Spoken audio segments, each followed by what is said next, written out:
आज रात मैं चाहता हूं कि आप मेरे साथ खोलिए लूका रचित सुसमाचार अध्याय 11। लूका रचित सुसमाचार उसके अध्याय 11 को खोलिए और हम शुरू करेंगे वचन 29 से।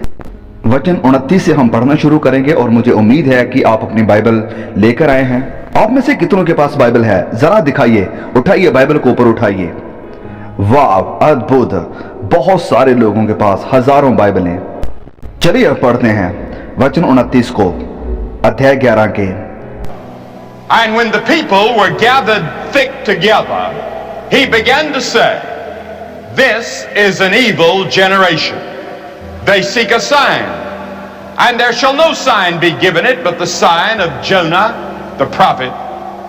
For as Jonah was a sign unto Nineveh, so shall also the Son of Man be to this generation. The queen of the south shall rise up in the judgment with the men of this generation and condemn them. For she came from the utmost parts of the earth to hear the wisdom of Solomon. And behold, a greater than Solomon is here. The men of Nineveh shall rise up in the judgment with this generation and shall condemn it. For they repented at the preaching of Jonah. And behold, a greater than Jonah is here." उस वक्त के यहूदी लोग चाहते थे प्रभु यीशु से कि वो कुछ बहुत ही अद्भुत करे जिसे साबित हो जाए कि वो परमेश्वर का बेटा है। लेकिन प्रभु यीशु कह रहे हैं इस वचन में, तुम लोग चिन्ह चाहते हो। ठीक है, मैं तुम्हें चिन्ह दूंगा। मैं खुद हूं वो चिन्ह। और प्रभु यीशु कह रहे थे कि यूना के दिनों के लोगों ने परमेश्वर के मैसेज को सुना और पश्चाताप किया। वह खड़े होंगे न्याय के दिन गवाह के तौर पर यीशु मसीह के दिनों के लोगों के खिलाफ जिन्होंने उसके मैसेज को सुना और रिजेक्ट कर दिया। उसने कहा कि दक्षिण की रानी सुलेमान की बुद्धि को समझ गई, लेकिन उसने कहा मुझ में वो सारी बुद्धि है जो सुलेमान में भी नहीं थी। उसने कहा तुम अंधे हो, तुम सच्चाई को नहीं देख सकते, तुम बहरे हो और तुम सच्चाई को सुन नहीं सकते। उसने कहा मैं हूं सच्चाई, मैं हूं रोशनी दुनिया की, मैं हूं चिन्ह। अब जब आप यीशु का सामना करते हैं, आपका रिएक्शन क्या होता है? जब मसीह यीशु के साथ आपका सामना होता है, तब आपका रिएक्शन क्या होता है? सदूकियों, फरीसियों और उस वक्त के याजकों का रिएक्शन था हॉस्टिलिटी यानी नफरत। 99 के दिनों में लोग नम्र हो गए और पश्चाताप किया जब उन्होंने सामना किया परमेश्वर और उसके वचन का।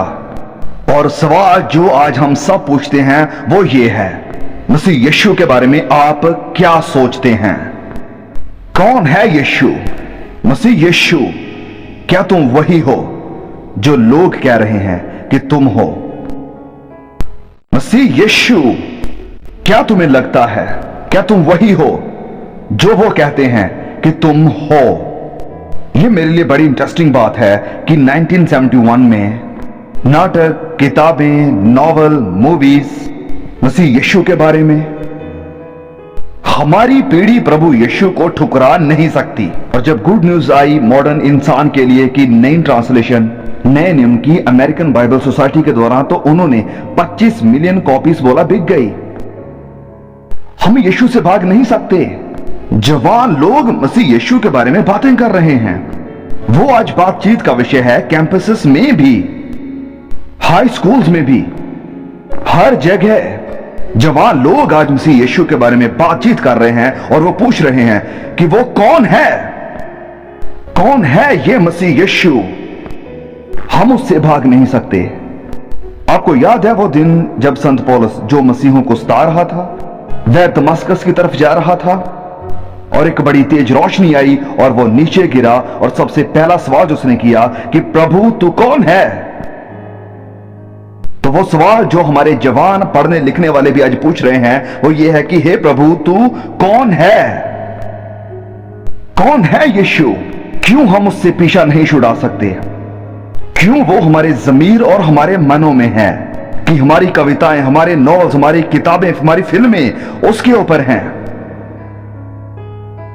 क्या वो बस एक क्रांतिकारी हीरो था या फिर वो इससे भी बढ़कर कुछ था। इस दुनिया के ऊपर वो सिर्फ 33 सालों तक ही रहा।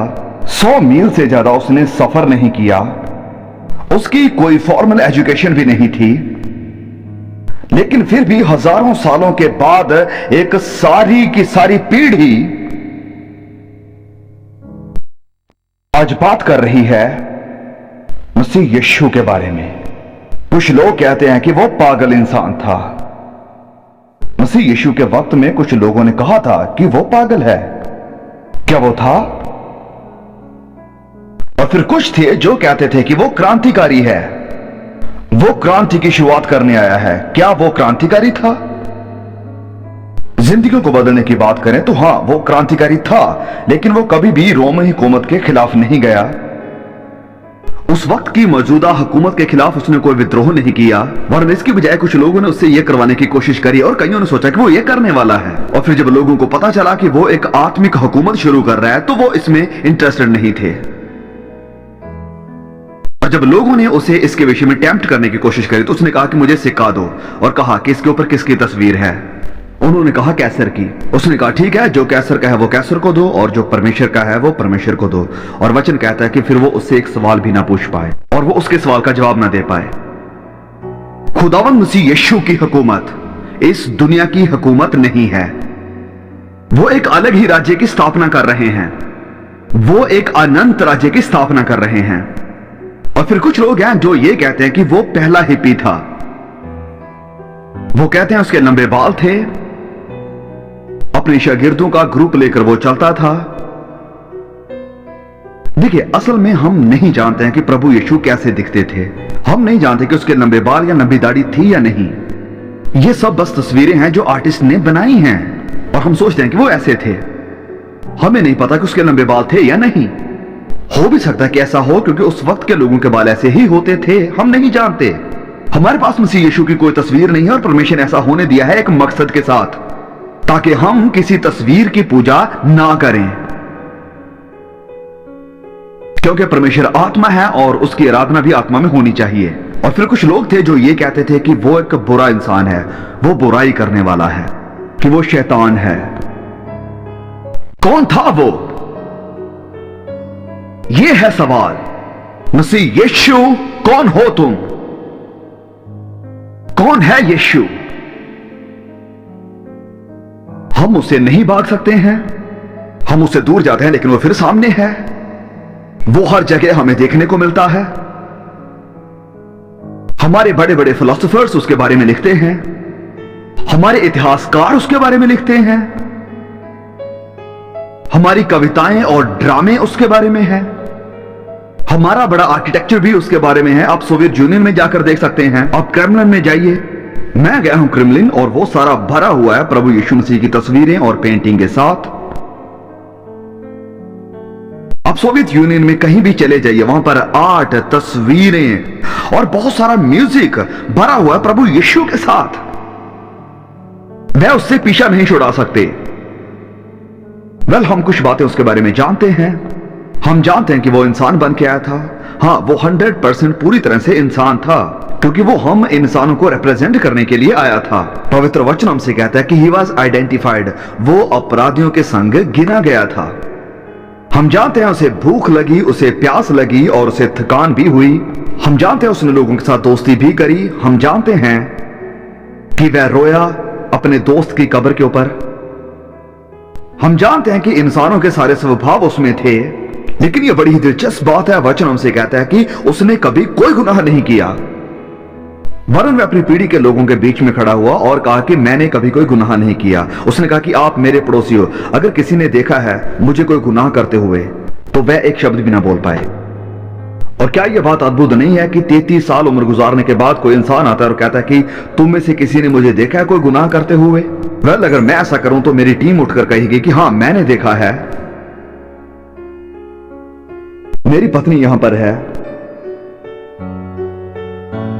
हम सब गुनहगार हैं, लेकिन प्रभु यीशु हम सब की तरह परखा गया हर एक मसले में जिससे हम परखे जाते हैं। कोई ऐसा इम्तिहान नहीं है, कोई ऐसा टेस्ट नहीं है, कोई ऐसा प्रलोभन नहीं है जिससे होकर हम गुजरते हैं, प्रभु यीशु होकर नहीं गुजरा है। लेकिन उसने इन सब के ऊपर जीत पाई, इनसे बाहर आया। सुनो मुझे, वो इंसान था हमारी तरह, लेकिन वो इससे भी बढ़कर कुछ था। उसने दावा किया एकमात्र इकलौते इंसान की देह धारण करके आए हुए परमेश्वर के बेटे होने का। इनफैक्ट उसने यह दावा किया कि जगत की नींव धरने से पहले वो है। वचन कहता है कि आदि में शब्द था और शब्द परमेश्वर के साथ था। वक्त की शुरुआत से पहले वह था। उसने कहा अब्राहम से पहले मैं हूं अनंत काल से लेकर अनंत काल तक। यही कारण था वह उसके ऊपर गुस्सा हो गए। यही कारण था उन्होंने उसके ऊपर पथराव किया। उन्होंने उसे मारने की कोशिश की और मार भी दिया, क्योंकि वो उनके बीच में दावा कर रहा था कि मैं परमेश्वर हूं। क्या वो था? क्या वो वही था जो होने का उसने दावा किया? जीवित खुदा का इकलौता बेटा। एक दिन उसने अपने चेलों से पूछा कि क्या कहते हैं लोग कि मैं कौन हूं? उन्होंने कहा कुछ लोग कहते हैं कि तुम एलिया हो, कुछ लोग कहते हैं कि तुम यूहन्ना बपतिस्मा देने वाले दोबारा जिंदा हो गए हो। उसने कहा मुझे इसकी परवाह नहीं कि लोग मेरे बारे में क्या कहते हैं, तुम मेरे बारे में क्या कहते हो, तुम बताओ। पतरस ने कहा तुम मसीही हो, जीवित खुदा के बेटे। प्रभु यीशु ने कहा पतरस तुमने बिल्कुल सही कहा, तुम इम्तिहान में पास हो गए। लेकिन पतरस वो तुम्हारे विचार नहीं थे, वो परमेश्वर तुम्हारे पास परमेश्वर की तरफ से आए, उन्हें परमेश्वर ने तुम्हारे ऊपर प्रकट किया। प्रभु यीशु ने दावा किया जीवित खुदा के इकलौते बेटे होने का। और तुम जानते हो उसके देह धारण के वक्त और जब उसका जन्म हुआ, जब उन्होंने जन्म लिया, जब वो पैदा हुए, तो ये उनकी बिगनिंग या उनकी शुरुआत नहीं थी। ये शुरुआत थी उनके देह धारण की, क्योंकि वो अनंत काल से थे। अनंत काल से लेकर अनंत काल तक वो परमेश्वर हैं, वचन कहता है। और वो शब्द देहधारी हुआ और उसने हमारे बीच में डेरा किया। दूसरे शब्दों में कहेंगे लोगास, वो शब्द जो परमेश्वर है, जो अनंत काल से अनंत काल तक है, उसने देहधारी मसीह यीशु के रूप में और हमारे बीच में रहा इंसानों के जैसे। और पवित्र बाइबल हमें यह सिखाती है। और जब आप मसीह यीशु के पास आते हैं तो आपको इसे स्वीकार करना होगा। वो सिर्फ एक क्रांतिकारी ही नहीं था, जैसे लोग सोचते हैं। वो कोई हिप्पी नहीं था, वो कोई बस दूसरों की तरह एक महान इंसान नहीं था। वो परमेश्वर था इंसानी रूप में। और सारी अच्छी बातें जो उसने सिखाई, कभी कोई इंसान ऐसे नहीं बोला जैसे यीशु बोलते थे। जब को तुम एक गाल पर मारे, उसने कहा कि दूसरी भी उसकी तरफ कर दो। उन्होंने नहीं बताया कि इसके बाद क्या करें, लेकिन उन्होंने कहा कि माफ करो 7 बार के 70 गुणे तक इसे गिन लो। क्या होता है जब आपकी पत्नी आपको परेशान कर देती है या आपका पति? 7 बार वरन 7 बार के 70 गुणे तक आप माफ करो। मेरी पत्नी ने एक बार कहा कि खुशहाल वैवाहिक जिंदगी का रहस्य है 2 अच्छे माफ करने वाले। हां, यही है, 2 लोग जो माफ कर सकते हैं, जिन्हें एक दूसरे को माफ करना आता है। प्रभु यीशु ने सिखाया माफ करना। प्रभु यीशु ने यह रेवोल्यूशन स्टार्ट किया कि हमें ऐसे जीना है। उन्होंने सिखाया कि परमेश्वर सिर्फ हमारे बाहरी कामों का ही न्याय नहीं करते हैं, वरन हमारे अंदर के ख्यालों और इरादों का भी। उन्होंने कहा कि मूसा ने सिखाया 10 आज्ञाओं में कि तू व्यभिचार ना कर, लेकिन मैं तुमसे कहता हूं कि अगर तू किसी औरत को गलत नजर से देखता है तो तूने ऑलरेडी उसके साथ व्यभिचार कर लिया। यीशु ने कहा मूसा ने सिखाया था कि तू खून मत करना, लेकिन मैं कहता हूं कि अगर तेरे दिल में तेरे भाई के प्रति नफरत है तो तूने उसका ऑलरेडी कत्ल कर दिया। इंसानों के एथिक्स को प्रभु यीशु ने एक ऊंचे स्तर पर रख दिया और लोगों से चाहा कि हम अब ऐसी जिंदगी गुजारें। और ऐसी जिंदगी उन्होंने खुद भी गुजारी। और और वचन कहता है कि वो हमारे इरादों को भी जज करता है। अमेरिका के एक जनरल ने एक दिन कहा कि अमेरिका अब अंदर से ज्यादा खत्म हो रहा है जितना कि वो बाहर से नहीं है। और आज आप में से भी ऐसे बहुत हैं अपनी निजी जिंदगी में। दाऊद ने कहा, गुनाह में मेरी मां ने मुझे जन्म दिया। और प्रभु यीशु ने कहा कि सारे बुरे विचार, खून, हत्या, व्यभिचार, ये सब दिल से निकलता है। और जितना भी गुनाह दुनिया में हो रहा है इसकी जड़ अंदर से है, दिल से, और इसको बदलना जरूरी है। इसीलिए प्रभु यीशु ने कहा कि तुम्हें नए सिरे से पैदा होना होगा, तुम्हें परिवर्तित होना होगा, तुम्हें नई शुरुआत चाहिए, और वो इसे कर सकते हैं। यीशु को आप कैसे बयां करोगे? मसीह यीशु, क्या तुम वही हो जो होने का तुम दावा कर रहे हो? आप जानते हैं वो उसके खिलाफ सिर्फ 3 ही दोष लेकर आए उसे सलीब देने के लिए। सबसे पहले उन्होंने कहा कि यह इंसान पापियों से मोहब्बत करता है, यह पहला दोष था। और दूसरा कि यह सब्बात के दिन लोगों को चंगा करता है। और तीसरा कि यह खुदा का बेटा होने का दावा करता है। क्या वो खुदा का बेटा था? देखिए उसके पास जो अधिकार थे वो उनके पास आया और कहने लगा कि सारा पृथ्वी और आसमान के ऊपर अधिकार मुझे दिया गया है। मैं एक बात जानता हूं, उसने पापों को माफ किया और किसी भी नबी ने कभी ऐसा नहीं किया। प्रभु यीशु ने खुद लोगों के पाप माफ किए। उसने कहा कि तेरे पाप माफ हुए। मैं जानता हूं कि कुदरत के ऊपर भी उसे अधिकार है। एक रात की बात है कि वो आंधियों के बीच घिर गए। बिजली चमक रही थी, बादल गरज रहे थे, समुद्र की लहरें उठ रही थी, हवाएं चल रही थी, और शागिर्द इस सबको देखकर डर रहे थे। और प्रभु यीशु सो रहे थे। वह उठते हैं और कहते हैं कि सब शांत हो जाए। बिजली चमकना बंद हो गई, बादल गरजना बंद हो गए, समुद्र की लहरें बंद हो गई, हवाएं चलना थम गई, और प्रकृति ने, कुदरत ने उसकी बात मान ली। और हमारे जवान आज इस बात को मानते हैं, और आज उनका फेवरेट सॉन्ग यही है कि अपना हाथ उसके हाथों में दे दो जो तूफानों को थमा सकता है। उसने तूफान को शांत कर दिया। प्रकृति के ऊपर उसे अधिकार है। He has power over nature। क्यों? क्योंकि वो इनका परमेश्वर है और ये सब इसी के बनाए हुए हैं, वो उसकी मानते हैं। उसे बीमारियों के ऊपर भी अधिकार था। प्रभु यीशु ने अंधों की आंखें खोल दी। उसके कहने पर बहरे सुनने लगे। उसने गूंगों को बोलना सिखाया। उसने मुर्दों को जिंदा कर दिया। वचन यह बताता है उसे दुष्ट आत्माओं पर अधिकार था। आप पूछोगे कि बिली, क्या आप दुष्ट आत्माओं पर विश्वास करते हैं? हां, मैं बिल्कुल करता हूं। प्रभु यीशु ने दुष्ट आत्माओं को सामना किया बार बार, और वो लोगों के अंदर से दुष्ट आत्माओं को निकालता था।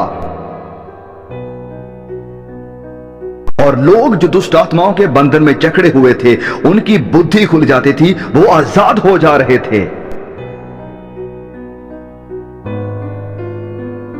और फिर देखिए, जो मौत वह मरे।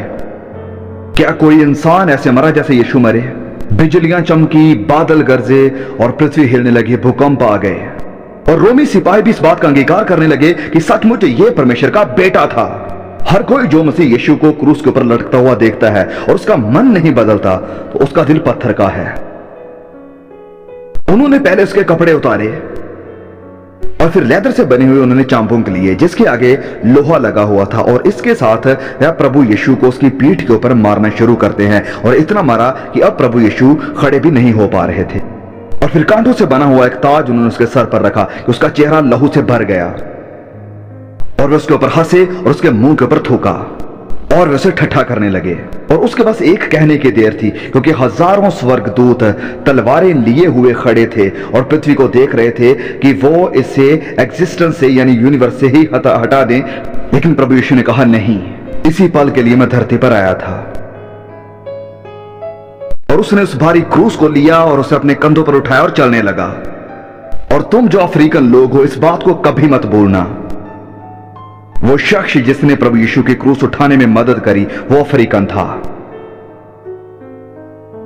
और इस दूसरी बात को भी कभी मत भूलना, प्रभु यीशु अफ्रीका के लोगों का भी है जितना वो यूरोप और एशिया के लोगों का है। और प्रभु यीशु दुनिया के उस हिस्से में पैदा हुए जो एशिया, यूरोप और अफ्रीका के साथ जुड़ता है। और मैं आपको बता दूं कि प्रभु यीशु सफेद नहीं थे जैसे मैं हूं, और ना ही वो काले रंग के थे जैसे कि आप में से बहुत से लोग हैं। हम नहीं जानते उसकी स्किन का कलर क्या था, लेकिन वो अपनी सदी के, अपने जगह के लोगों के जैसे ही होंगे जैसे उस वक्त के लोग थे। कभी ना कहें कि प्रभु यीशु अंग्रेजों के हैं या प्रभु यीशु कालों के हैं, वरन प्रभु यीशु पूरी दुनिया के हैं। He belongs to the world.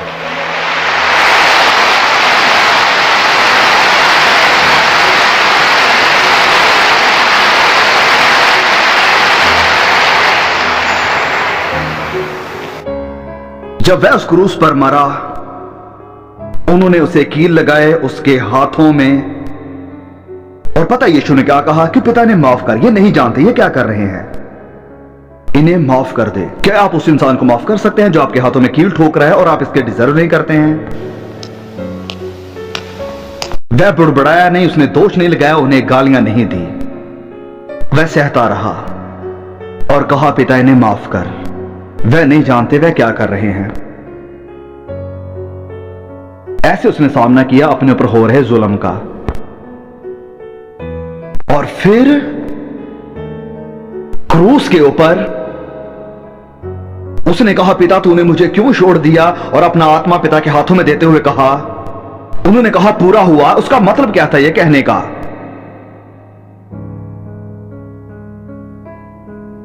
मतलब कि पिता उद्धार का जो आपका प्लान था वो पूरा हो गया है। परमेश्वर अब आपके सारे गुनाहों को माफ कर सकता है, क्योंकि प्रभु यीशु ने जो पूरा प्लान था आपके उद्धार का उसे पूरा कर दिया है। क्योंकि देखिए परमेश्वर आपको जानता है आपके नाम से, और उसने आपके सर के बालों तक को भी गिना हुआ है। परमेश्वर आपको ऐसे देखते हैं कि जैसे आप ही अकेले इंसान हैं इस पूरी दुनिया में। परमेश्वर की नजरें आपके ऊपर लगी हुई हैं। प्रभु यीशु जब क्रूस के ऊपर थे तो वो आपको देख सकते थे, आपको, और उसने आपसे इतना प्यार किया कि वो क्रूस का दुख सहता रहा। क्या कभी किसी ने ऐसा प्यार किया था? जबकि वो इस सबसे बच सकता था और वापस पिता के साथ सिंहासन पर बैठ सकता था, लेकिन फिर भी उसने कहा नहीं। उसने कहा मैं इसे उस आनंद के लिए पूरा करूंगा जो मेरे सामने धरा है, क्योंकि वो देख रहा था कि वो मुर्दों में से जिंदा हो जाएगा। क्योंकि वो देख सकता था कि एक दिन अलग अलग लोगों की एक बहुत बड़ी भीड़ इकट्ठी होगी उसके नाम से, जो उसकी दुल्हन कहलाएगी। उसने देखा जब हम उसके साथ उसकी हुकूमत में राज्य करेंगे। हां, उन्होंने उसके बदन को कब्र में दफना दिया, और यही वो कब्र है जो आज भी खाली है, क्योंकि प्रभु यीशु मुर्दों में से तीसरे दिन इस कब्र को खाली छोड़ के जिंदा हो गया। इसे कहते हैं रेजरेक्शन। और अगर आपके सुसमाचार में ये रेजरेक्शन नहीं है तो आपके पास सुसमाचार नहीं है। प्रभु यीशु जिंदा है। और जब उसके चेले उस सुबह कब्र के ऊपर गए, उन्होंने ऐसी महान खबर सुनी जो दुनिया में आज तक ना सुनी गई थी। वो यहां नहीं है, वो जिंदा है, वो जिंदा है आज भी। और वो ताकत जिन्होंने चेलों को इतना प्रेरित कर दिया कि उन्होंने पूरी दुनिया को हिला के रख दिया, यह प्रभु यीशु मसीह का मुर्दों में से जिंदा होना ही था। वो हर जगह गए ये घोषणा प्रचार करते हुए कि प्रभु यीशु जिंदा है। देखिए, हम में से बहुत से मसीह ऐसे जिंदगी गुजार रहे हैं जैसे प्रभु यीशु मुर्दा है।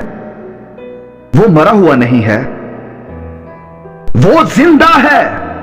हां, आप होकर गुजर रहे हैं परेशानियों से, मुश्किलों से, परीक्षाओं से और बहुत से जिंदगी के प्रेशर से, दबाव से, और शैतान आपके ऊपर लगातार हमले कर रहा है। देखिए, मैं बहुत बार इस चीज के बारे में सोचता हूं कि कई बार इस दुनिया में कि ये ज्यादा आरामदायक है इस दुनिया में मसीही ना होना, क्योंकि शैतान फिर आपको अकेला छोड़ देगा। क्योंकि जिस पल आपने यीशु को स्वीकार किया तो उसके हमले शुरू। जब तक कि आप प्रार्थना में नहीं जीते, वचनों में नहीं जीते और आत्मा की सुरक्षा में नहीं हैं तो, और आत्मा के हथियार पहने हुए हैं हर वक्त, क्योंकि अगर आप एक दिन भी नहीं उतार देते हैं तो आप मुश्किल में आ जाएंगे। जिस पल आप मसीह यीशु को स्वीकार करते हैं तो देखिए पूरी दुनिया इस तरफ जा रही है और आप मुड़ते हैं और इस अलग ही दिशा में जाना शुरू कर देते हैं, और ये मुश्किल है। लेकिन देखिए, पापी होना, गुनहगार होना और भी बड़ी मुश्किल को लेकर आएगा, क्योंकि वचन कहता है कि गुनहगारों का मार्ग कड़ा है। प्रभु यीशु जिंदा है, लेकिन अगर वो मुर्दों में से जिंदा नहीं हुआ है, अगर वो जिंदा नहीं है तो मसीहत नाम की कोई चीज नहीं है, हम अभी भी अपने गुनाहों में हैं। और पौलुस कहता है कि हम सबसे बड़े अभागे हैं। और फिर लोग जिन्होंने मसीह यीशु को स्वीकार किया, उनके साथ क्या हुआ? देखिए, सुनिए, अगर मेरे पास कोई भी प्रूफ ना होता, कोई साइंटिफिक प्रूफ नहीं कि इस दुनिया में यीशु आए, मैं फिर भी उस पर विश्वास करता, क्योंकि जो उसने मेरे साथ किया है, आनंद, शांति, सुकून, सुरक्षा और प्यार जो उसने मुझे दिया है, और अनुग्रह जो आज मेरी है, और फिर कंटेंटमेंट, संतुष्टि जो वो उन्हें देता है जो उसके ऊपर विश्वास करते हैं। तुम कौन हो प्रभु? मसीह यीशु, क्या तुम वही हो जो होने का तुम दावा करते हो? यह वो सवाल है जिसका जवाब आज रात आप सभी को यहां पर देना होगा। कौन है मसीह यीशु? अगर मसीह यीशु ने दावा किया खुदा होने का, यह जानते हुए कि वो खुदा नहीं है, तो वो झूठा है। और हमें कहना होगा कि यीशु तुम झूठे हो, तुम धोखेबाज हो, बड़े कॉनमैन हो, और दुनिया के इतिहास के सबसे बड़े फ्रॉड हो। और या फिर अगर प्रभु यीशु को लगता था कि वो खुदा है लेकिन इसका फर्क नहीं पता था, तो फिर उन्हें बहुत सख्त जरूरत है मेंटल हॉस्पिटल की। उन्हें किसी मानसिक डॉक्टर की जरूरत थी। और या फिर तीसरा विकल्प हमारे पास यह है कि वो वही है जो होने का उसने दावा किया, इंसान की देह में खुदा। और मैं विश्वास करता हूं कि सबूत हद से ज्यादा हैं कि वो वही है जो होने का उसने दावा किया, जीवित खुदा का बेटा। लेकिन मैं साइंटिफिकली इसे प्रूव नहीं कर सकता हूं।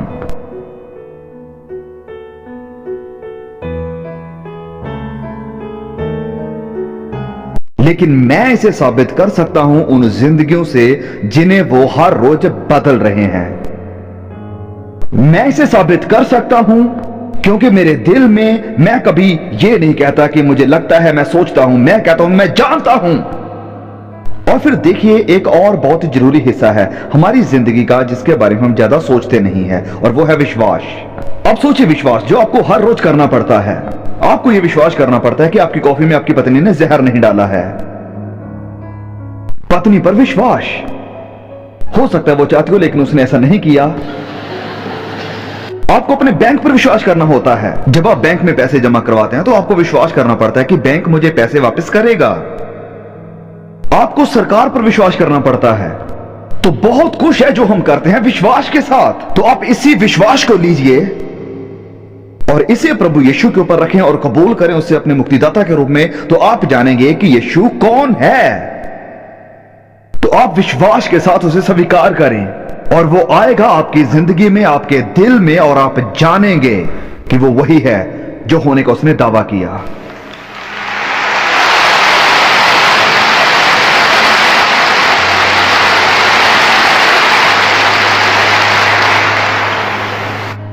उस दमिश्क के रोड पर जिसका जिक्र मैंने शुरुआत में किया था, पौलुस कहते हैं कि प्रभु तू कौन है। और फिर पौलुस उसे एक दूसरा सवाल करते हैं कि प्रभु तुम क्या चाहते हो कि मैं करूं। और प्रभु यीशु कहते हैं कि उठो और जाओ। आज मैं आपसे कह रहा हूं कि उठो और उसके पास आओ।